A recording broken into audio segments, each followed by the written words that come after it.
Princess ডায়নার ছোট্ট একটা কথা ছিল, যার সাথে পরিচিত আমরা কম বেশি সকলেই।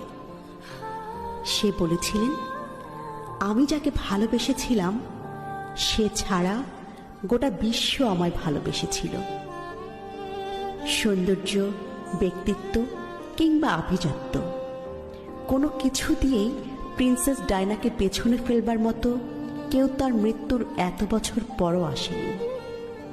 অথচ তার স্বামীও তাকে ঘরে রেখে আসক্ত হয়েছিল পরনারীতে, যার শেষটা হয়েছিল তাদের বিবাহ বিচ্ছেদ দিয়ে। তোমরা অনেকেই বলো না, গুছিয়ে না চললে, নিজেকে সাজিয়ে না রাখলে পুরুষ হাতছাড়া হয়ে যায়। আসলে এটা পুরোপুরি মিথ্যে, বুঝলে?